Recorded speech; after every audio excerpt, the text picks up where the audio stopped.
Hello students, welcome to magnet brains. मैं Rupali Verma. Magnet brains आपके लिए 100% फ्री एजुकेशन लेकर आता है। तो एजुकेशन हम सभी के लिए बहुत इंपॉर्टेंट है और वो भी जब आपको फ्री मिल रही हो तो उसका फ़ायदा हमें उठाते रहना चाहिए, और वो भी ख़ास तौर से तब जब आपका एग्ज़ाम, टेस्ट, हर चीज़ की प्रिपरेशन मैग्नेट ब्रेन्स आपको फ्री में करा रहा है।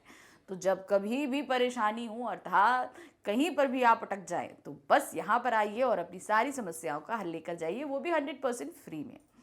तो आ जाते हैं आज की वीडियो पे। आज का वीडियो हमारा है क्लास 5th के स्टूडेंट्स के लिए। आज हम पढ़ा रहे हैं हिंदी का चैप्टर नंबर 9, एक माँ की बेबसी।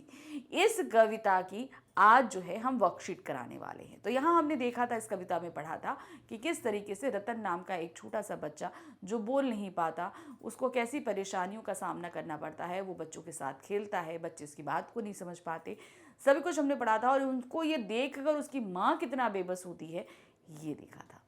तो ये पूरी कविता हमने अच्छे से पढ़ी हुई है, हमने इसके एनसीईआरटी सॉल्यूशंस भी किए हुए हैं। अब फटाफट हम वर्कशीट कर लेते हैं। वर्कशीट करना बहुत ज़रूरी हो जाता है क्योंकि जब हम चैप्टर अच्छे से समझ चुके हैं तो एक तो ये हमारा रिवीजन करा देता है।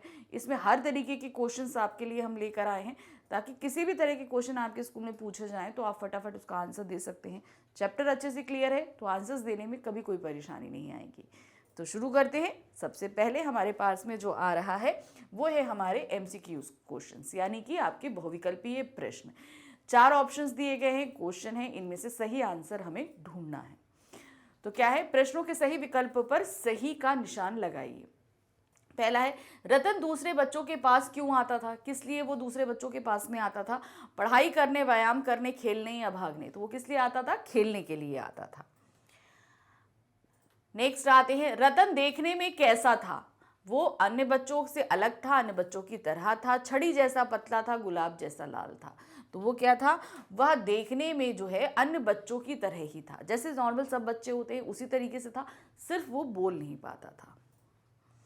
नेक्स्ट है, रतन के अंदर की छटपटाहट उसके किस अंग से झलकती थी? उसके अंदर जो परेशानी है वो सब उसको कैसे लोग देख पाते थे? तो वो उसकी आंखों से वो सारी छटपटाहट दिखाई देती थी। कोई इसकी आंखों को डीपली देखे तो समझ जाता था कि उसको अंदर से कितनी बेचैनी है। रतन की माँ की आंखों में क्या झलकता था? उसकी माँ, जो जब रतन खेलता रहता था तो माँ वहीं बैठी रहती थी, उसकी माँ की आंखों में क्या झलकता था? बेटे की बेबसी, जिज्ञासा, बेटे के लिए चिंता या बेटे की शरारत? तो उसकी माँ में की आंखों में झलकता था बेटे की बेबसी, यानी कि जो रतन है वो अपनी बातों को दूसरे बच्चों को समझा नहीं पाता था। इस बात की छटपटाहट उसके अंदर रहती थी जो उसकी आंखों में झलकती थी, और वही छटपटाहट जो है वो उसकी मांग में भी दिखाई देती थी, वही बेबसी। अब आ गए हम सत्य असत्य यानी कि ट्रू एंड फॉल्स पे। देखिए क्या है, रतन एक बड़े से बंगले में रहता था। नहीं, क्यों? क्योंकि यहां पर बताया है एक अदृश्य पड़ोस से आता था। ये ऐसा कुछ नहीं बताया है कि वो बंगले में है कुछ, तो ये क्या होगा? असत्य है। रतन को देखकर बच्चे भयभीत नहीं होते थे। जाहिर सी बात है, उसको बिल्कुल भी देखकर डरते नहीं थे, तो ये क्या है? सत्य है। रतन के खेलने के दौरान उसकी माँ का ध्यान उसके खेलने पर ही लगा रहता था। ये भी सत्य है क्योंकि वो वहीं बैठकर वो रतन को देखती रहती थी। नेक्स्ट आ गए, अब हमारे पास फिलिप्स है, यानी कि रिक्त स्थानों की पूर्ति करनी है इन सभी शब्दों की मदद से। क्या दिया है? निम्न शब्दों में से उचित शब्दों का प्रयोग करके रिक्त स्थान भरिए। ये सारे शब्द दिए, इन्हीं को उनके हेल्प लेनी है। क्या है? रतन किसी डैश पड़ोस से निकलकर खेलने आता था। डैश पड़ोस, तो कविता में क्या लिखा है? अदृश्य पड़ोस। तो सही क्या होगा? अदृश्य पड़ोस से निकलकर खेलने आता था। नेक्स्ट है, रतन डैश नहीं सकता था। क्या नहीं सकता था? तो रतन क्या है? रतन बोल नहीं सकता था। बच्चे रतन की घबराहटों को डैश नहीं पाते थे। तो क्या नहीं करते थे? वे समझ नहीं पाते थे। बच्चे रतन की घबराहटों को समझ नहीं पाते थे। अब आगे हमारे पास क्या है? निम्न कविता की निम्न पंक्तियों को गद्य रूप में लिखिए। अब हमारे पास क्या होता है? कविता जो है वो लिखी जाती है छंद से, यानी कि हम यहाँ पर लिखते हैं कि हम लय के साथ कविता को पढ़ते हैं। अब इन्होंने बोला हमसे क्या है कि इन पंक्तियों को हमें गद्य रूप में लिखना है। गद्य रूप में मतलब जितनी ये पंक्तियां हैं इसे आप एक स्टोरी बनाकर लिख दो। सिर्फ इतनी पंक्तियों को, पूरी कविता को नहीं, सिर्फ इतनी पंक्तियों को। तो एक तरीके से हमें इसे कविता से हटाकर सिंपल लैंग्वेज में एक कहानी बनानी है। कैसे करेंगे चलिए देखते हैं। तो पहले तो उन पंक्तियों को हम पढ़ लेना। थोड़ा घबराते भी थे हम उससे क्योंकि समझ नहीं पाते थे उसकी घबराहटों को, ना इशारों में कही उसकी बातों को, ना उसकी भयभीत आंखों में। हर समय दिखती ही उसके अंदर की छटपटाहटों को। तो ये क्या है, बच्चे बोल रहे थे रतन के बारे में। तो देखिए क्या है यहाँ पर, बच्चे क्या मतलब कवि जो है वो भी उनके साथ, बच्चों के साथ खेलता था रतन के साथ, तो उन्होंने लिखा है। तो यहाँ क्या लिखा है, रतन नाम का एक बच्चा है जो बोलने में असमर्थ है। वह हम बच्चों के साथ रोज खेलने आया करता था। हम उससे थोड़ा घबराते थे क्योंकि ना तो हम उसकी घबराहटों को समझ पाते थे और ना ही उसके इशारों को। वह इशारों में बहुत सारी बातें कह जाता, लेकिन हम उसे बिल्कुल नहीं समझ जाते। जो नहीं बोल पाता है वो इशारों में बात करता है ना, तो वो रतन जो है बहुत सारी बातों को इशारों में कहता था जिसे हम लोग समझ नहीं पाते थे। उसकी आंखों में हमेशा एक भय समाया रहता था। हम उसे भी नहीं समझ पाते थे, तो उसकी आंखों में एक डर रहता था जिसे हम बिल्कुल भी समझ नहीं पाते थे। अब आ गए प्रश्न संख्या 5 पे। क्या दिया है, काव्यांश को पढ़कर पूछे गए प्रश्नों के उत्तर देने। हमारे सामने फिर से काव्यांश है, मगर अब हम इसे गद्य रूप में नहीं लिखना है। अब इस पे हमसे कुछ क्वेश्चंस पूछे जाएंगे जिनके हमें उत्तर देने हैं। तो पहले काव्यांश को हम ध्यान से पढ़ेंगे। जितनी देर वह रहता पास बैठी उसकी माँ, निहारती रहती उसका खेलना। अब जैसे जैसे कुछ बेहतर समझने लगा हूं, उनकी भाषा को बोल नहीं पाते, याद आती है रतन से अधिक उसकी माँ की आंखों में झलकती उसकी बेबसी। तो ये हमारे कवि ने लिखा है जो ये चीज, कि किस तरीके से वो जब समझने लगे तो रतन से ज्यादा उसकी माँ की आंखों की बेबसी को वो समझने लगे थे। अब इस पर आधारित प्रश्न है। पहला प्रश्न है, रतन के पास कौन बैठी रहती थी, वह कहाँ बैठकर क्या करती थी। तो क्या है, रतन के पास उसकी माँ बैठी रहती थी और वो वहां बैठकर रतन का खेलना देखती रहती थी। तो क्या है, रतन के पास उसकी माँ बैठी रहती थी और बैठकर उसके खेल को देखा करती थी। दूसरा प्रश्न है, कवि समय के साथ साथ क्या बेहतर समझने लगा था। क्या चीज वो जो है बेहतर समझ रहा था, वो था कवि समय के साथ साथ अब रतन की भाषा को समझने लगा था जो वह बोल नहीं पाता था।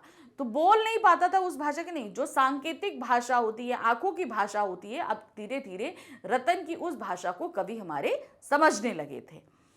कवि को बड़े होने पर रतन से अधिक किसकी याद आती है। जब हमारे कवि बड़े हो गए तो रतन से अधिक किसकी, उसकी माँ की आंखों की बेबसी उन्हें याद आती है। तो क्या है, कवि के बड़े होने पर रतन से अधिक उसकी माँ के आंखों में झलकती उनकी बेबसी याद आती है।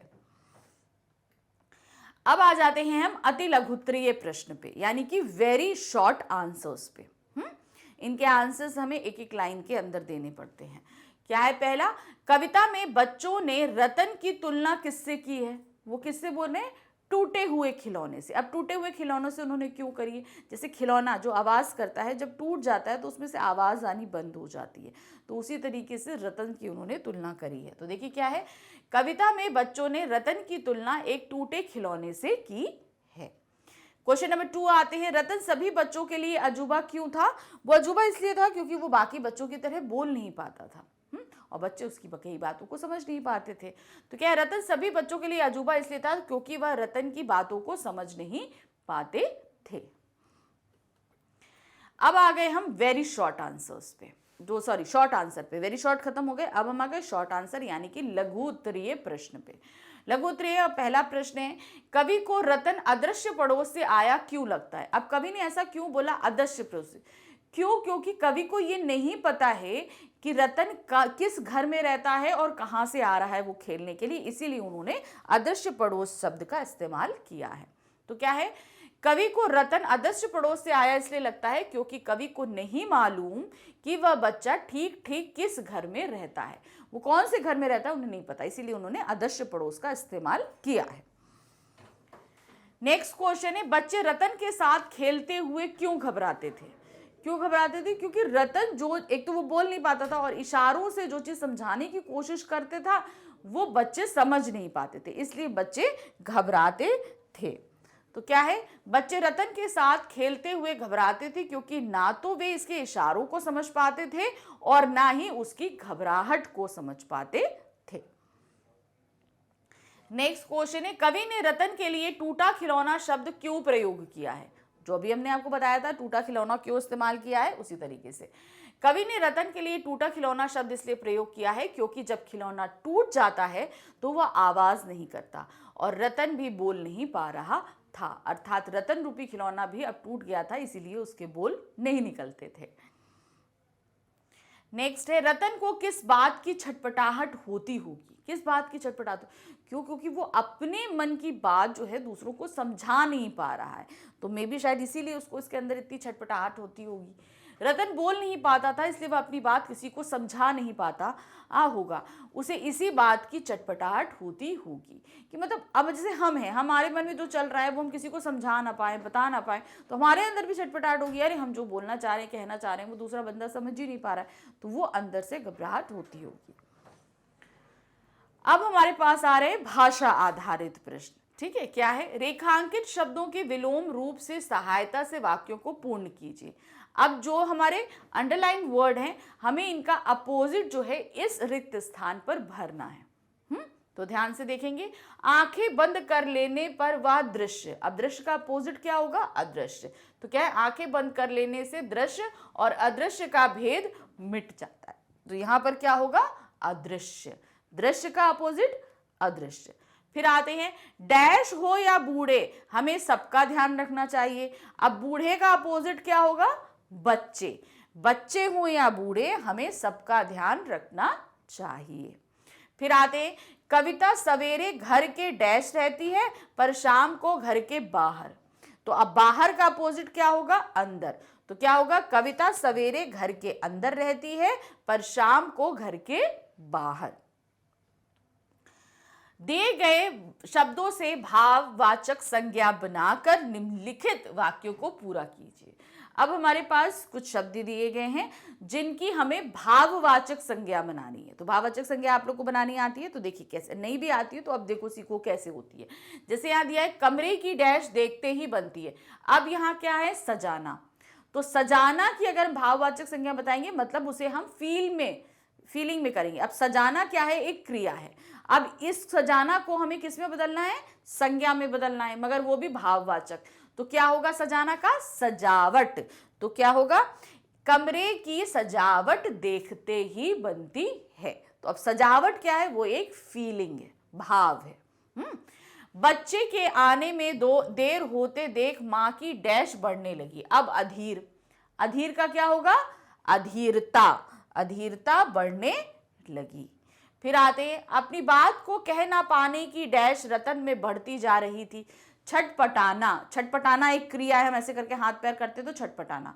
अब इसे अगर हम संज्ञा में बदलेंगे वो भी भाव में, तो क्या होगा? छटपटाहट। क्या हो जाएगी? छटपटाहट। देखिए क्या है, अपनी बात को कह ना पाने की छटपटाहट रतन में बढ़ती जा रही थी। तो ये क्या हुआ? भाव था, जैसे क्रिया थी, क्रिया को हमने भाव में बदल दिया। मुझे आम की डैश अच्छी लगती है। अब मीठा, मीठा क्या है? एक विशेषण है। इसे अब हमें अगर भाववाचक संज्ञा में बदलेंगे तो क्या हो जाएगा? मिठास। तो क्या है? मुझे आम की मिठास अच्छी लगती है। फिर आते हैं, अध्यापिका जी के स्वभाव में डैश है, मधुर। अब मधुर क्या है? मधुर भी एक विशेषण है, उसको अगर हम संज्ञा में बदले में क्या हो जाएगा? मधुरता। क्या हो जाएगी? मधुरता। हमें अध्यापिका जी के स्वभाव में मधुरता है। क्या है? अध्यापिका जी के स्वभाव में मधुरता है, यानी कि बहुत ही वो मीठा मीठा बोलती हैं। अब आते हैं, निम्नलिखित शब्दों में बे उपसर्ग जोड़कर नवीन शब्द बनाओ। सिर्फ क्या है, ये जितने भी शब्द हैं इनमें बे जोड़ना है, लेकिन बे जोड़ते ही क्या होगा? इनका अर्थ बदल जाएगा। चलिए देखते हैं। जैसे जान है तो उसके आगे हमने बोल दिया बेजान, यानी कि जिस चीज में आपको जान लगती है वो हो गया जान, यानी कि जो चीज जीवित है। और बेजान यानी कि निर्जीव, सजीव और निर्जीव। उसी तरह चैन, चैन मतलब हम रिलैक्स हैं। बेचैन मतलब बहुत ज्यादा परेशान है, कुछ करना है।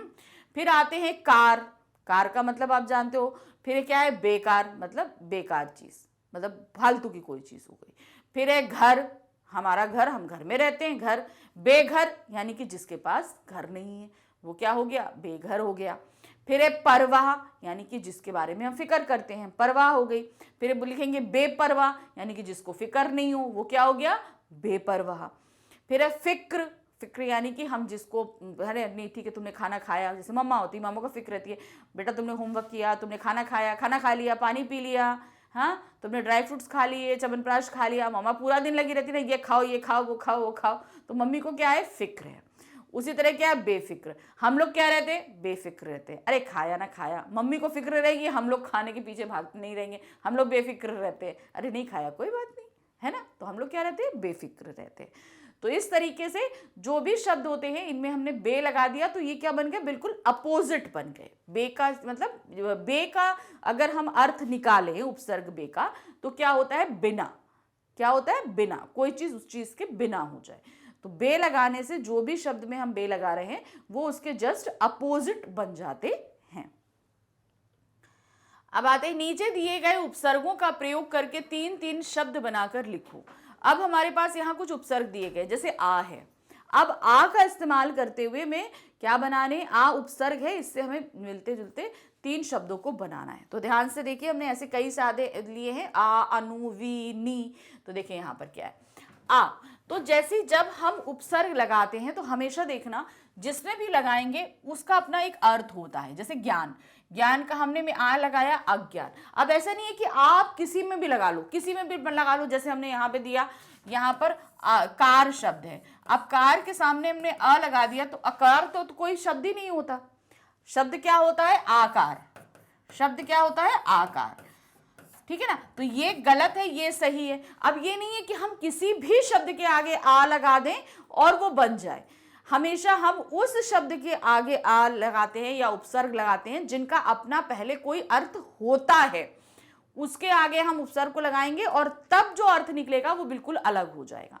जैसे आप यहां देख रहे हो ज्ञान, ज्ञान, अब ये ज्ञान है, अब ज्ञान का अपना कोई अर्थ होता है ना, तो हमने क्या लगा दिया, अज्ञान। धर्म का भी होता है तो अधर्म, स्वीकार, अस्वीकार।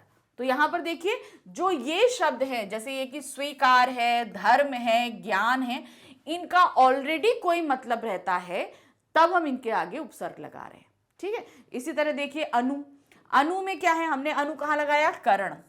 करण का अपना मतलब होता है। फिर उसी तरह क्या होता है, रूप, रूप का भी मतलब होता है, स्वार का भी मतलब होता है, ठीक है। इन सब के अपने मतलब होते हैं, हमने इनके आगे अनु लगा दिया। फिर आते हैं वी, वी क्या होता है, देखिए ज्ञान, ज्ञान का अपना मतलब होता है, हमने वी लगा दिया, विज्ञान। देश भी का होता है, देश के आगे भी लिखा गया, विदेश।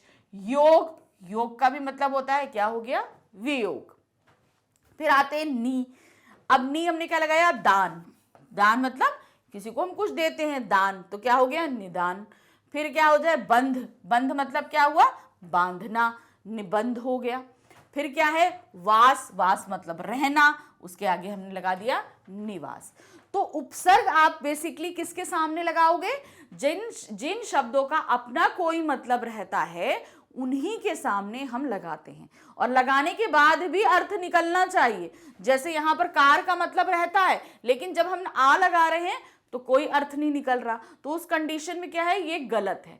तो जब भी हम उपसर्ग लगाएंगे उसके बाद जो नया शब्द बनेगा उसका भी अपना एक अर्थ निकलना जरूरी होता है। तो क्योंकि बिना अर्थ के तो क्या हो गया, वो निरर्थक शब्द हो गया, वो भाषा के आधार पर गलत हो जाता है। चलिए नेक्स्ट आते हैं, निम्नलिखित मुहावरों का वाक्यों में प्रयोग करिए। अब मुहावरे हैं, आंख दिखाना, आंख दिखाना मतलब होता है किसी को हम डरा रहे हैं, गुस्सा कर रहे हैं, तो क्या है, राम ने से मैंने सच बातें कह दी तो वह मुझे आंख दिखाने लगा, अर्थात मैंने उसको सच बोल दिया तो वो मुझ पे गुस्सा करने लगा।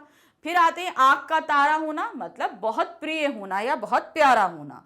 तो क्या है, आज्ञाकारी बच्चा माँ बाप की आंखों का तारा होता है, यानी कि उन्हें बहुत प्रिय होता है। फिर है आंखें बिछाना, मतलब किसी का स्वागत करना। तो यहां क्या होगा, जब 14 वर्ष के वनवास के बाद राम अयोध्या लौटे तब सभी अयोध्या वासियों ने आंखें बिछा दी। फिर आते हैं आंखों में धूल झोंकना, यानी कि किसी को धोखा देना। फिर है इसका, पुलिस की आंखों में धूल झोंककर चोर भाग गया और पुलिस ढूंढती रह गई। अब हमारे पास है वर्ण विच्छेद। तो वर्ण विच्छेद बहुत इंटरेस्टिंग होता है, अब इसको हम करते हैं, ठीक है। तो सबसे पहला क्या है हमारा वर्ण खिलौना। तो अब खिलौना आप सभी को पता है व्यंजन जो हैं वो बिना स्वर के नहीं लिखे जाते, बिना स्वर के कभी व्यंजन नहीं होते। तो अब यहाँ पर देख लो पहला वर्ड क्या है हमारा खा, तो हमने यहाँ पर लिखा खा। अब जब हम खा लिखेंगे तो अब इसमें से हमें सबसे पहले हटाना क्या है, वो है स्वर को निकाल देना है। तो स्वर के निकालने के लिए हमें सबसे पहले हलंत लगाना पड़ता है। जैसे ही हमें हलंत लगाया इसके अंदर से स्वर निकल गया। अब इसके अंदर स्वर कौन सा लगा था, छोटी ई की मात्रा, तो हमने यहाँ क्या लगा दिया, छोटी ई। ठीक है, फिर उसके बाद आया ला, तो ला में भी स्वर कौन सा जुड़ा है, औ, तो यहाँ हमने ला लगाया, ये ला है, ला में से स्वर निकाला और कौन सा बना, औ, तो हमने यहाँ पे औ लिख दिया। ठीक है, स्वर को निकाल दिया। फिर है ना, ना के अंदर भी स्वर जुड़ा हुआ है, तो ना हमने लिया, ना में से स्वर निकाला। स्वर निकालने का मतलब क्या है, हम हलंत लगा रहे हैं तो इसके अंदर से स्वर निकल गया। अब इसमें स्वर कौन सा लगा है, ए की मात्रा लगी है ना, तो ये क्या हो गया, ए हो गया। तो इस तरीके से वर्ण विच्छेद कर दिया, मतलब हमने हर एक चीज को अलग अलग करके लिखा। फिर है अब यहाँ पर अदृश्य। ठीक है, सबसे पहले क्या है आ, तो आ तो हमारा स्वर है तो ये पूर्ण ही रहेगा, इसमें से हमें कुछ निकालना या अलग करना नहीं है। अब हमारे यहाँ दृश्य, दा के नीचे क्या लगा है, री की मात्रा, यानी कि ऋषि की मात्रा लगी है, तो हम क्या लगाएंगे, दा। तो दा में से हमने स्वर लगा निकाला, हलंत लगा दिया। अब यहाँ पे क्या है, हमने ये ऋषि की मात्रा थी, हमने री लिख दिया। फिर उसके बाद है आधा शा, तो अब आधा ही शा है, उसमें स्वर है ही नहीं, तो हमने सिर्फ ऐसे लिख दिया, क्योंकि उसमें स्वर है ही नहीं तो निकालने की जरूरत ही नहीं है हमको। फिर है या, तो या हमारा पूर्ण है, या में हमारा स्वर लगा है, हलंत लगाया और यहाँ पे हमने आ लिख दिया। क्योंकि या में कोई कौन सा स्वर जुड़ा था, आ जुड़ा था, तो हमने आ लिख दिया। नेक्स्ट आते हैं इशारा। अब ई क्या है, वो अपने आप में स्वर है, तो हमें उसमें कुछ अलग करने की जरूरत नहीं है। फिर शा है, शा में कौन सा स्वर लगा है, बड़ा आ, तो सबसे पहले हमने शा लिया, शा में हलंत लगा के उसको स्वर से हटा, मतलब उसमें से स्वर निकाल दिया। अब उसमें लगा है बड़ा आ, तो हमने बड़ा आ लगा दिया। फिर क्या है रा, क्या है रा, रा में कौन सा स्वर लगा है, बड़ा आ का, तो रा लिया, रा में से स्वर निकाला और हमने बड़ा आ लिख दिया। फिर आते हैं भिन्न। अब भा व्यंजन है, भा में कौन सा स्वर लगा है, छोटी ई की मात्रा लगी है, तो हमने भा लिया, भा में से स्वर निकाला और यहाँ पे छोटी ई की मात्रा थी तो हमने छोटी ई लिख दिया। अब यहाँ पर न, पहले क्या है, आधा ना है, तो हमने आधा ना लिया, अब उसमें तो कोई स्वर है ही नहीं आधे ना में, तो हमने उसे आधा ही बिना स्वर रहित लिख दिया। फिर दूसरा ना है, उसमें स्वर है, तो हमने क्या लिखा, पहले ना लिखा, ना में से स्वर निकाला और उस आ को अलग कर दिया, क्योंकि सभी व्यंजन में आ स्वर तो लगा ही होता है। अगर उसमें कोई मात्रा लग जाती है तो वो अलग हो जाता है। तो इस तरह से हमारा ये वर्ण विच्छेद हो गया, हमने फटाफट कंप्लीट कर लिया। तो आपको समझ में आ गया ना कि कैसे करना होता है वर्ण विच्छेद कंप्लीट। और इसी के साथ हमारा क्या, ये वर्कशीट भी खत्म हो गई। तो इस तरीके से वर्कशीट बहुत आसानी वे से हम आपको कंप्लीट करा रहे हैं और आपका चैप्टर भी रिवाइज होता जा रहा है।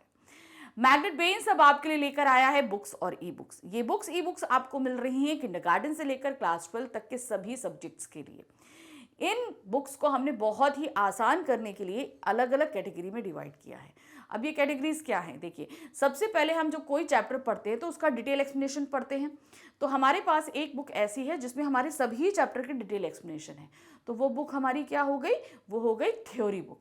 फिर उसके बाद हम क्या करते हैं, डिटेल एक्सप्लेनेशन करते हैं, एनसीईआरटी सॉल्यूशन करते हैं। तो हमारा क्या हो जाएगा, नेक्स्ट बुक हो जाएगी हमारी जिसमें हमारे सभी चैप्टर के जो है एनसीईआरटी सॉल्यूशन रहेंगे, तो वो बुक हो गई हमारी एनसीईआरटी सॉल्यूशन बुक। अब हम क्या कर रहे हैं, वर्कशीट कर रहे हैं, तो एक बुक हमारे पास क्या हो जाएगी, वर्कशीट बुक। तो इस तरीके से अलग अलग कैटेगरी की बुक रेडी है। इसे प्राप्त करने के लिए नीचे डिस्क्रिप्शन बॉक्स में एक लिंक दिया है, उस लिंक के अंदर एक फॉर्म है, उसे फिल करके सबमिट कीजिए। जल्द ही हमारा एक टीम मेंबर इस बुक के लिए आपसे बात करेगा। तो इसी तरीके से अभी और भी वर्कशीट हमारी बाकी हैं, उनको हमें करना है, तो साथ साथ हम करते रहेंगे। तो कहीं जाइएगा नहीं, नेक्स्ट वीडियो में हम लोग फिर से मिलेंगे। Bye bye.